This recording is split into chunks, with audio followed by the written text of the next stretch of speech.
Muy buenos días, bienvenidas y bienvenidos otra vez. Seguimos aquí en la 39ª edición del Congreso de FEDNA y estoy acompañado por el responsable de una de las ponencias que, digamos, más dio que hablar en comentario de pasillo, como se decía en la escuela. Me refiero a la ponencia dictada por el profesor y doctor Mario Pence. Mario, ¿qué tal? Buenos días, ¿qué tal, Facundo? Buenos días a ti, gracias por acercarte aquí a nuestro espacio. Es un placer. Mario Pence es doctor en nutrición por la Universidad de California y actualmente no, ya hace tiempo, Key Account Manager para la división Nutrición Animal de Cargill Global. Mario abrió la ponencia diciendo que el término nutrición de precisión no es de sus preferidos, sino más bien consumo de precisión. Sí. ¿Qué quiso decir para quienes no tuvieron la suerte de estar en el auditorio y escucharlo? Sí. La verdad que pensamos nosotros siempre en nutrición de precisión. Y nosotros como nutricionistas siempre formulamos, esperando con nuestras fórmulas, llegar al mejor desarrollo de los animales. Entonces, por concepto, sí, nutrición de precisión está correcta. Lo que ocurre es que hay un largo camino entre lo que un nutrólogo o nutricionista se propone a formular para los animales que está delante de ellos como su desafío, o que pasa por la planta de alimentos, y o que termina el animal consumiendo. Entonces, si este camino no salir de la teoría para un resultado práctico que es consumo, nosotros estamos trabajando algo que no es preciso. Cuando yo me gusta de hablar de consumo de precisión, es que los animales no consumen una composición nutricional. Un animal no consume 22% de proteína. Un animal consume un volumen de alimentos que tiene 22% de proteína, pero su consumo es gramos de nutrientes días o calorías por día. Entonces yo trato de dejar este desafío por una razón importante. Primera, por este tema de diferencias, ¿no? Pero la segunda es estimular a las personas que este es un número muy importante, porque muchas veces yo estoy en contacto con los colegas y lo pregunto cuánto consume un pollo en la primera semana, de 150 a 200 gramos, como si fuera algo normal. No, si yo formulé para 150 gramos y comió 200, comió más, pero muchas veces ocurre al revés. Yo formulé para 200 gramos y el pollo comió 150. Entonces, este animal en la primera semana salió de una nutrición precisa y terminó en un consumo impreciso. Entonces, mucho más es para estimular una medida que sé que no es fácil de hacer, pero es muy importante. Clarísimo.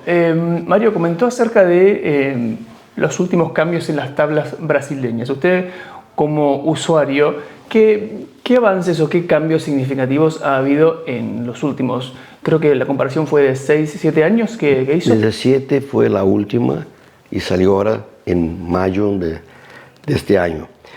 Es muy interesante porque yo acompaño el profesor Rostaño desde mucho, ¿no? Y entiendo el esfuerzo que la Universidad de Viçosa y otros investigadores brasileños contribuyeron para estas tablas.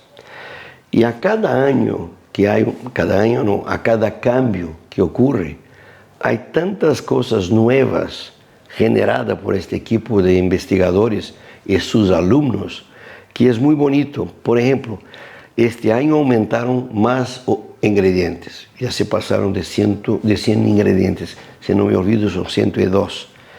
Y otros niveles nutricionales de composición o energía, una expresión más fuerte, por ejemplo, en aves, de energía neta, que es muy importante.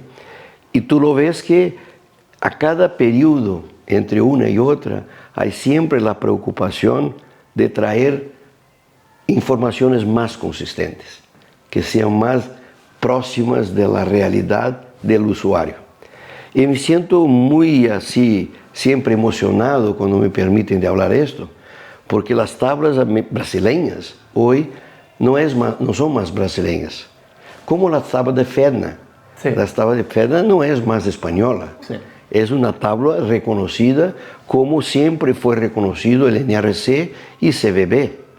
Entonces hoy me siento, claro, como brasileño, muy orgulloso con esto, porque encuentro gentes hablando de las tablas de Rostaño, que ya tiene este nombre, en muchas geografías de ese mundo, ¿no? Entonces hay cambios interesantes, no muy significativos, pero tú no puedes mirar cosas de la tabla anterior y esta, una vez que tú lo asumes, la tabla de 24, sí, es la tabla que está valiendo. Quedamos con ella. Sí. Sí, sí. Cuando usted resaltó la importancia de tener en cuenta los factores antinutricionales, Sí. ¿esto lo hizo, ese comentario lo hizo a modo de recomendación o porque ve que a lo mejor hay una falencia o que no se le está dando la importancia que debería? Sí. Lo que ocurre es que cuando se habla de factores antinutricionales, primero, ni todos son fáciles de medir. Entonces, si fuéramos a soya, tratamos de entender la cantidad de antitripsinas, que es el principal factor antinutricional de la soya, mirando solubilidad proteica y ureasa, que son maneras indirectas de medir lo verdadero característica importante, porque es más difícil de analizar. Funciona bien, pero lo ideal es tener la antitripsina, que es un proceso analítico más complicado. Entonces, tú no puedes decir que si tú no sabes las antitripsinas, tú vas a decir que está mal, ¿no? Hay maneras, ¿no? Y así ocurre en otros, ¿no? Por ejemplo, todavía micotoxinas en maíz es un problema, porque ni todos analizan, ni todos tienen la oportunidad. Nosotros no conocemos los reales efectos deleterios de las micotoxinas y sus interacciones, que son más complicados todavía, ¿no? Entonces, nosotros andamos en un campo complejo, ¿no? Y por eso que muchas veces tú tienes una variabilidad inesperada de un resultado previsto, ¿no? Porque tú juegas no solamente con los nutrientes, tú juegas con otros efectos colaterales o laterales o anexos que están comprometiendo los resultados. Y que no están en la tabla. Y que no están en la tabla, porque yo no puedo poner un valor de antitripsinas en la tabla, yo puedo poner o que espero de valor máximo permitido. Pero eso no es analítico por promedio, ¿no? Entonces así es. Mario, ¿qué ventajas tiene trabajar en fases que comentó durante la ponencia una serie de... Sí. Este es un otro tema que yo estoy muy motivado de muchos años, pero ahora parece que toma una otra dimensión, ¿no?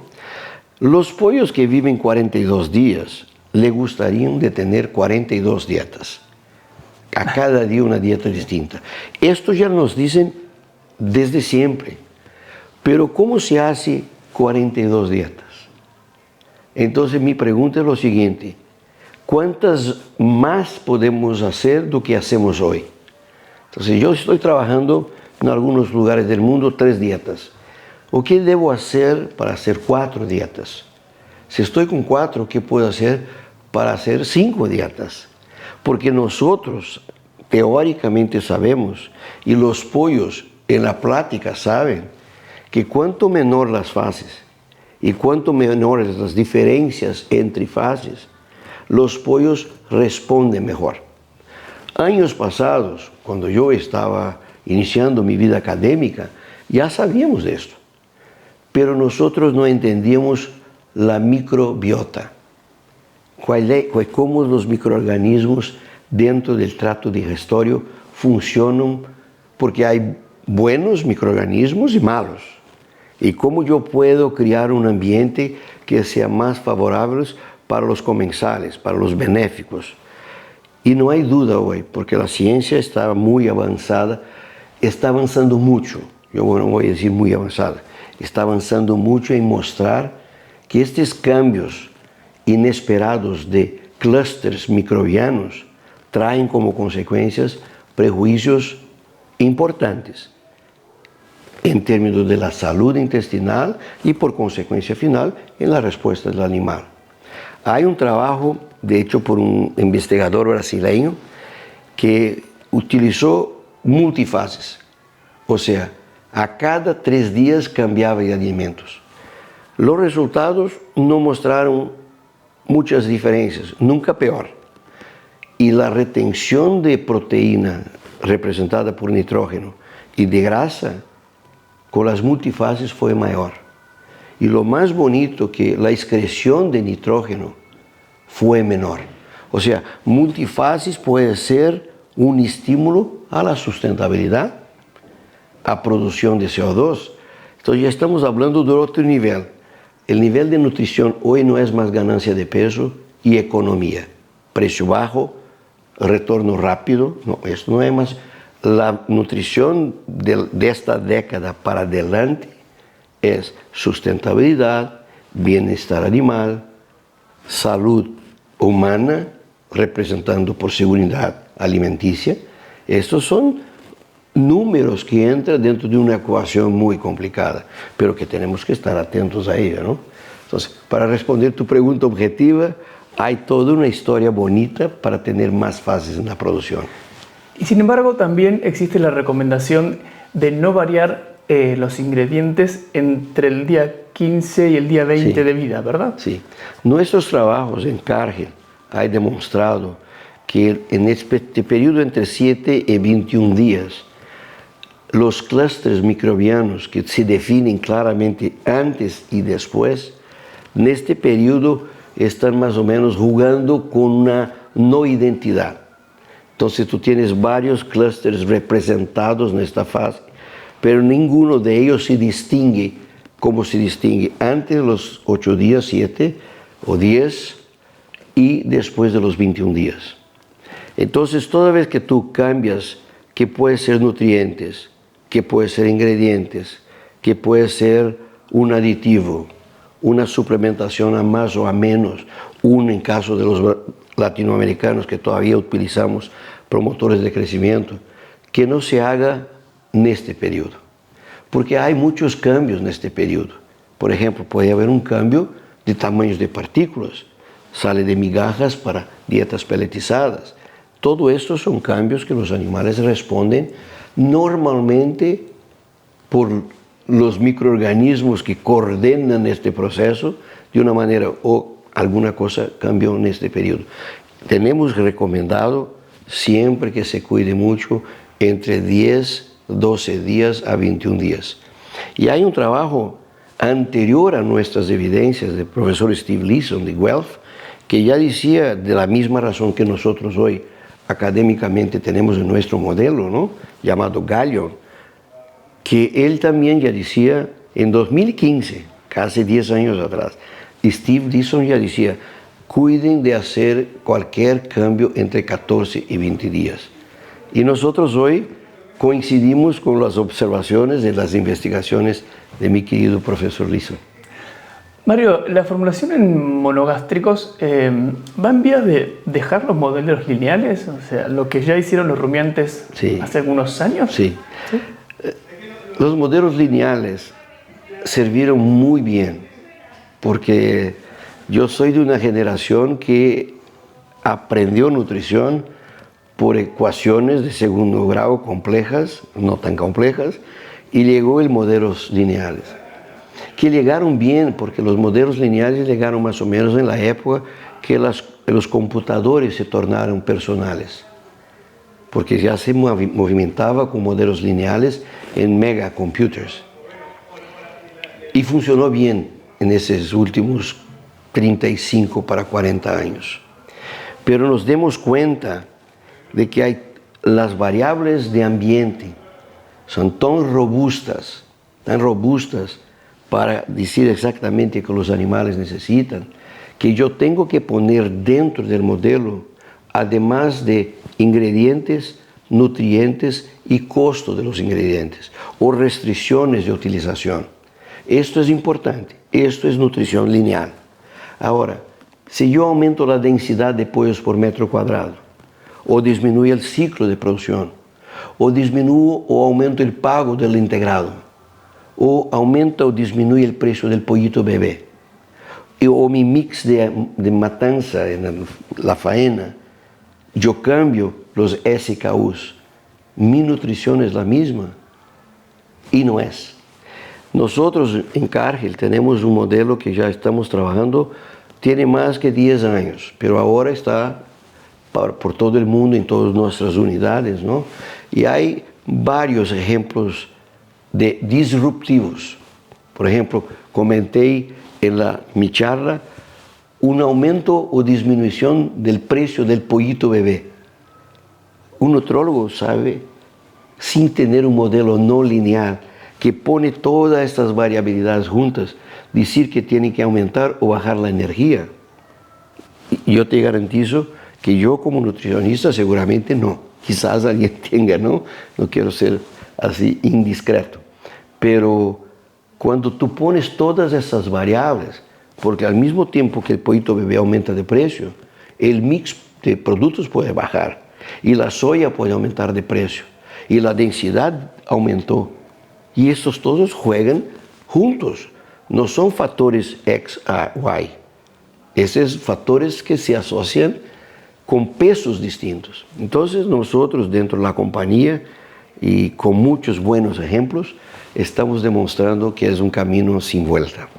Hay muy pocas oportunidades de modelos en el mercado y esto es claro que disminuye la penetración, porque el modelo lineal es un modelo que matemáticamente era conocido desde siempre.